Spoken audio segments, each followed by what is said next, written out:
ده صاحب القسم التاني من حكاية بطلنا شياو. ولو لسه ما شفتش القسم الأول فروح شوفه دلوقتي وبعدين تعالى كمل يا صديقي. في الجزء اللي فات اتعرفنا على شياو وعرفنا انه اساسا ما كانش عايش في العالم ده ولا حاجة، لا، وفي الحقيقة هو زمان كان جندي صاعقة يا صديقي، بس اتقتل في اول مهمة ليه، وعلى اخر لحظة تم انتقاله لجسد شياو، واللي هو طبعا عايش مع عيلته اللي بيحبهم، وخصوصا ان جده هو رئيس المدينة. وكمان شفنا بعدها ايقاظه المهارة من الرتبة الاسطورية. وبس مش هحرق عليك اكتر من كده علشان لو انت لسه ما شفتش الجزء الاول يا صديقي. وقبل ما نبدأ الجزء التاني طبعا ما تنساش تذكر الله وتصلي على النبي عليه افضل الصلاة وازكى السلام. ودلوقتي يا ملك يلا بينا نكمل الحكاية. بنشوف شياو نجح في تفعيل مجاله الغريزي، وبيجيله إشعار من النظام بيشرح له فيه عن الوحوش المروضة وإن قوتها بتعتمد على قوة سيدها. يعني مهما كان الوحش بتاعك قوي فده ملوش أي لازمة طول ما أنت ضعيف. يعني أنا لازم أكون أقوى، وطول ما المجال الغريزي بتاعي بيتطور وحشي الأليف هو كمان هيتطور وهيصبح أقوى وأكتر بكتير. بس النظام بعدها بيكلمه وبيقول له لا يا حبيبي، اوعى تنسى ان كمان عندك تقنية الغاء الضرر. يعني اي حد غيرك لو دخل في قتال مع شخص قوي حيوانه الاليف ممكن يتحرق، يتجمد، يتضرر بقى، يموت او اي حاجة صعبة يعني. اما انت بقى وبفضل تقنيتك الجديدة فتقدر تفعل الغاء الضرر عن وحشك الاليف. اهو بدل ما الضرر اللي يجيلك يتقسم عليك انت ووحشك يجيلك انت لوحدك، وفي المقابل خصمك هيتضرر هو والوحش اللي معاه. باختصار ممكن احتفاظ الوحش بتاعك بقوته لفترة طويلة يبقى هو السبب اللي يخليك تنتصر في المعارك. ايوه يا ابو الصحاب قلت ايه؟ الواد طبعا وافق على الميزة دي، وده لان ما عندوش خيار تاني. فعلى عكس البشر المستيقظين الوحوش بتاعتهم ما بتقدرش تطور من مستواها خالص مدى الحياة، فهو ده سبب من اسباب ثبات قوتها. الا بقى لو انت سعيد الحظ اللي هيلاقي كنز من المقبرة الاسطورية، وده علشان ترفع من قوة وحشك، ولو كان من الرتبة بي تخليه ايه، ولو كان من الرتبة ايه تخليه اس، وهكذا يعني يا صديقي. بس علشان تعمل كده لازم تكون ملياردير يا اخويا. بيقرر بعدها بقى يطلع علشان يشوف هيعمل ايه في حياته بعد كده، فبيلاقي عيلته كلها مستنياه برضه، مستنيين بقى يعرفوا معجزة العيلة عمل ايه. فالواد قال لهم معجزة ايه يا جدعان؟ انا عايز اكل،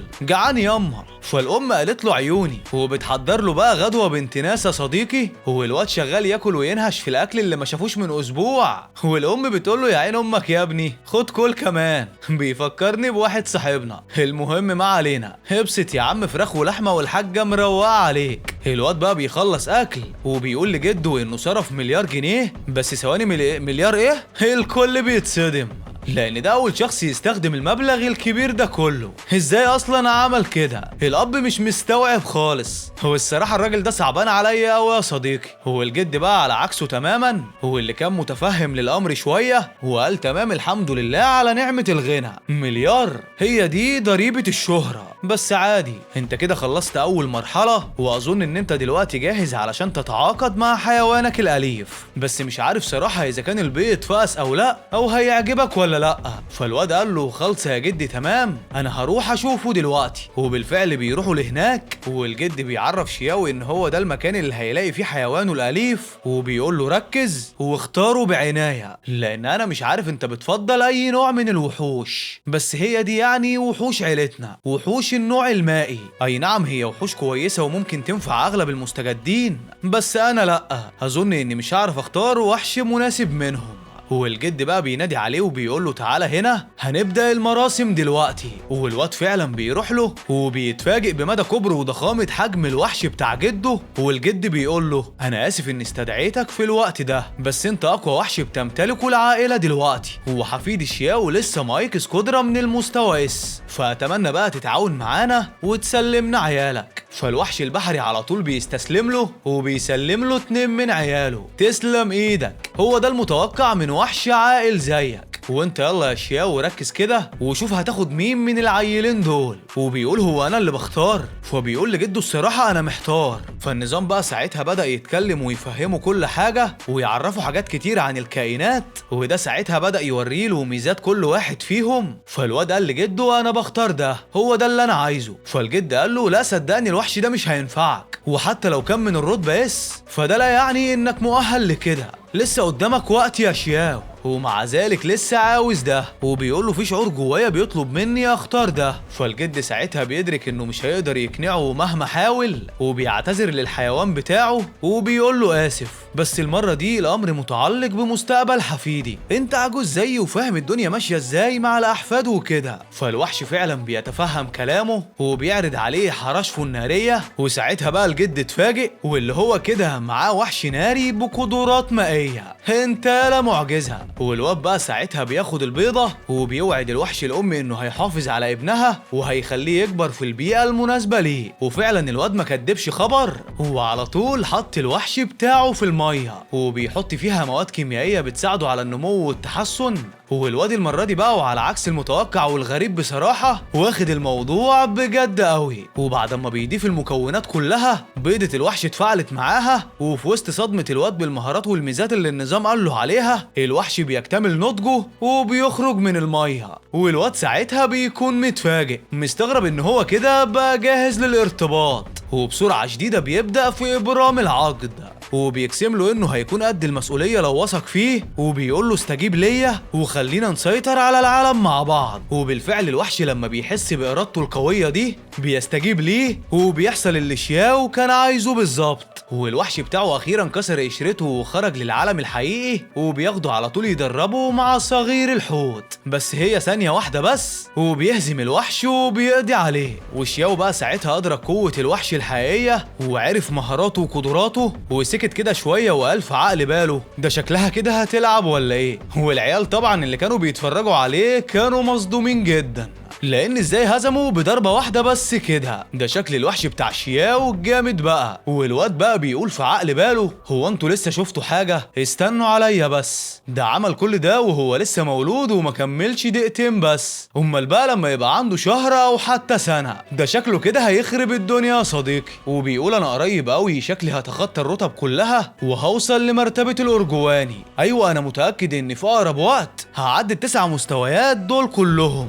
وبعد كده بقى بينادي على بينو وبيقول له يلا بينا على أودية الوحوش النارية، ولا اقول لك لا يلا بينا على ايمو تشاك، وهدفنا هناك هو مواجهة العنكبوت الناري، بس انا مش عارف اذا كنت هتلحقه او لا. وكلامه مع نفسه بيخلص على كده. تاني يوم بقى بيتقابل مع البنت ام شعر احمر، واللي لحد دلوقتي معرفش اسمها الصراحة يا صديقي، فخلينا بقى نناديلها بميرا لحد اما نعرف لها اي اسم. المهم بقى ميرا بتزعق فيه وبتقول له انت ليه بتتجاهلني؟ على فكرة انا من الرتبة اس زيك، وده معناه اننا متعادلين ومحدش فينا كسب التاني. واي نعم الموضوع ده معصبني جامد، وان ازاي واحده زيي تتساوى مع قرد جربوع زيك انت، بس كان نفسي اشوف تعابير وشك يومها علشان اغيظك، بس انت خلعت مني، وكل ما اروح لك مكان ملقكش فيه. رحت لك القاعه الملكيه وقصر السيد، ده انا حتى رحت لك البيت وقالوا لي انك بقالك اسبوع بتبني المجال الغريزي بتاعك اللي من المستوى اس، وده ان دل على شيء فهو انك ضعيف، لان انا ما اخدتش المده دي كلها وانا من الرتبه اس زيك.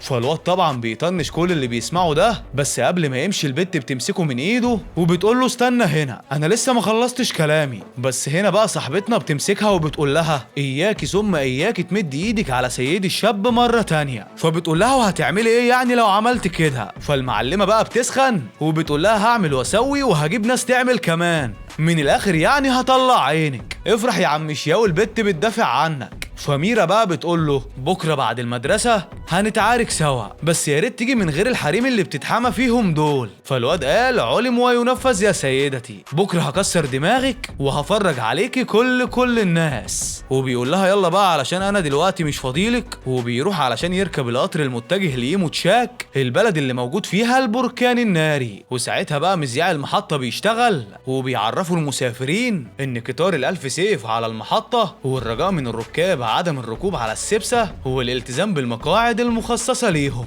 بعد كده بقى وبعد 5 ثواني القطر فعلا بيكون وصل يا صديقي، وشياو طبعا علشان ابوه غني فكان حاجز بقى كرسي في المكيف الفاجر قوي، او ده اللي كنا فاكرينه يعني. موظفه الاستقبال بقى بتقول له ارجع يالا، التذكره اللي محجوزه باسمك من الدرجه الثانيه، يعني من الاخر ارجع يالا فقير ورا. فالواد بيزعل كده وبيركب في الدرجه الثانيه وبيقول ابويا النتن اكيد هو اللي اقنع جدي يوفر فلوس، انا عارفه بخيل. وبيشوف بعدها بقى 2 همجيين راكبين معاه نفس نفس القطر، وواحد عبيط وعمال بيلوح بايده ورا، وواحدة هبلة بتشوف جمالها في الشباك، فبيتضايق جامد وبيقول في سره كله منك يا اللي في بالي الله يسامحك. وده طبعا غير الهبل اللي عمالين يصوروه في الكراسي اللي قدام، وغير كده بقى في شله بنات ورا عمالين يتكلموا في المونيكير والباديكير والحاجات دي، وصوتهم العالي واصل لشياو، فبيستخدم قدرته عليهم وبيعرف قدراتهم ومهاراتهم هما وحوشهم السحرية، اهو يسلي نفسه بدل ما هو قاعد كده لا شغلة ولا مشغلة. والواد بقى بيضحك وبيقول في عقل باله ده شكلهم كده كلهم حسالة وملهمش لازمة. بس قبل ما يكمل كلامه النظام بيقوله لا على مهلك، استنى،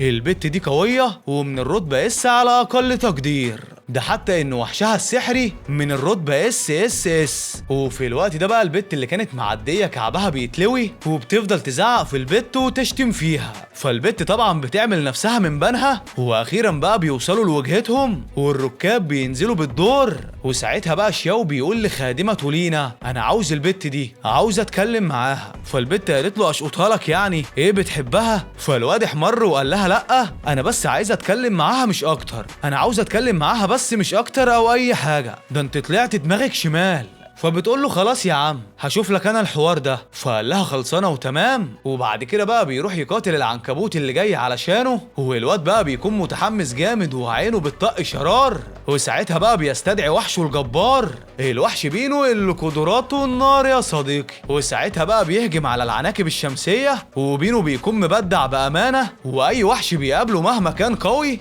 بيقدر يهزمه بهجوم واحد بس، ومتوسط القوه بيخلص على العناكب الشمسيه كلها، والواد حرفيا كان منشكح. هي دي بقى قوة بينو الحقيقية يا صديقي. والنظام بعدها بقى بيكلمه وبيعرفه اكتر عن قدراته، وبيقول له انت كده في مهارتين انت لسه ما استخدمتهمش، وايه ناوي تتعلمهم امتى؟ ان شاء الله لازم تبقى اقوى في اسرع وقت ممكن. فالواد قال له يا عم ما انا عارف، بس المهارات دي قوية جدا ولازم وحش قوي علشان اجرب عليه. هدور بقى دلوقتي على عنكبوت شمسي تاني يكون اقوى كده حبتين من دول. يا ترى بقى الواد شياو ده ناوي على ايه بالظبط؟ ويا ترى ايه اللي مستنيه بعد كده يا صديقي؟ عايز اقولك ان لسه في احداث كتير قوي، بس ده بقى اللي هنشوفه في القسم اللي جاي ان شاء الله. فمش محتاج اوصيك اشترك في القناه وارزع بقى لايك للفيديو علشان باذن الله يوصلك اي فيديو جديد ينزل على القناه. وطبعا يا ريت تذكر الله وتصلي على النبي عليه افضل الصلاه وازكى السلام. وبس كده يا صديقي، استودعكم الله الذي لا تضيع ودائعه، ودمتم في امان الله.